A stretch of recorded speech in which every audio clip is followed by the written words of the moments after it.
બીજી સપ્ટેમ્બરથી ભારતમાં ભારતીય જનતા પાર્ટીનું સદસ્યતા અભિયાનનો પ્રારંભ થયો।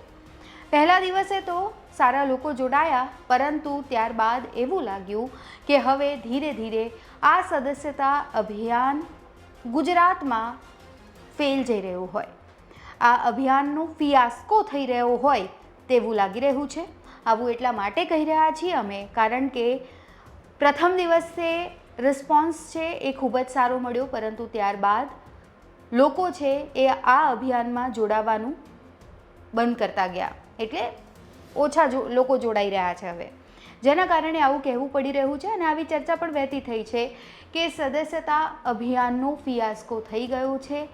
મહત્વનું છે કે ગુજરાતમાં લોકસભાની ચૂંટણી બાદ લોકોમાં પણ વિવિધ મુદ્દા પર રોષ જોવા મળી રહ્યો છે। સૌથી પહેલી જ જે ઘટના આપણા નજરે સામે આવી હોય એ છે જે વડોદરામાં પૂર આવ્યું, એમાં આપણે સ્પષ્ટપણે જોઈ શકીએ છીએ પૂર બાદના જે દ્રશ્યો છે એ સામે આવ્યા। જ્યારે નેતાઓ લોકોને મળવા પહોંચે છે, વાતો કરવા પહોંચે છે, ત્યારે કંઈક અલગ જ ઘટનાક્રમ આખો સર્જાય છે અને નેતાઓ લોકોના રોષનો સામનો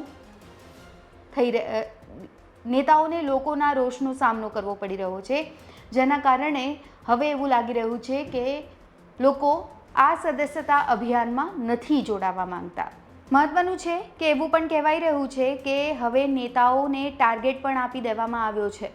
અલગ અલગ નેતાઓ, સાંસદો, ધારાસભ્યોને ટાર્ગેટ આપી દેવામાં આવ્યો છે કે તમારે ઓછામાં ઓછા આટલા લોકોને તો જોડાવા આ અભિયાનમાં દેવું જ પડશે, એટલે તમારે મહેનત તો કરવી જ પડશે। અને બીજી બાજુ ચર્ચા એ પણ છે કે જેમને આ જવાબદારી સોંપવામાં આવી છે એ નેતાઓને દિલ્હીનું તેડું પણ આવી ગયું છે।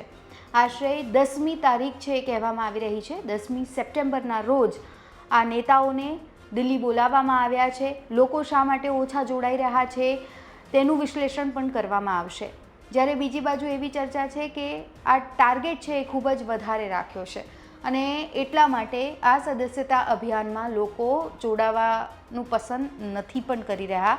અને CR પાટીલે જે નિવેદન આપ્યું હતું, આપને યાદ હશે કે લોકસભાની ચૂંટણી વખતે પણ CR પાટીલે 5 લાખથી વધુની જીત હાંસલ કરશું એવો લક્ષ્યાંક રાખ્યો હતો, પરંતુ એવું કંઈ જ ન થયું અને એકવાર ફરી ફિયાસ્કો થઈ રહ્યો હોય આ સદસ્યતા અભિયાનનો એવું લાગી રહ્યું છે।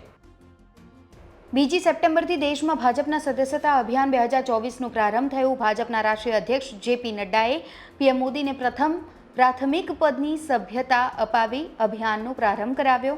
ત્યારબાદ ગુજરાતમાં પ્રદેશ અધ્યક્ષ CR પાટીલે CM ભૂપેન્દ્ર પટેલને પ્રાથમિક સભ્યપદની સદસ્યતા અપાવી અભિયાનનો પ્રારંભ કરાવ્યો।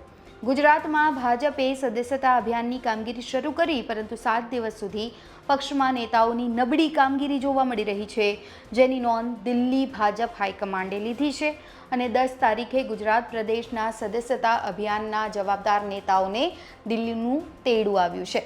ભાજપના સંગઠન પર્વમાં ગુજરાત પ્રદેશ એકમે ઉત્તર પ્રદેશનો વિક્રમ તોડવા માટે કમર કસી છે અને આ વખતે સમગ્ર રાજ્યમાં ભાજપના 2 કરોડ કાર્યકર્તાઓની નોંધણી થાય તેવો સંકલ્પ લેવાઈ ગયો છે। પરંતુ સંગઠન પર્વને માત્ર 2 દિવસમાં જે રીતે નબળો પ્રતિસાદ મળ્યો તેને જોતા હવે આ સંકલ્પ પૂરો થાય તેવું પ્રદેશના નેતાઓને લાગતું નથી।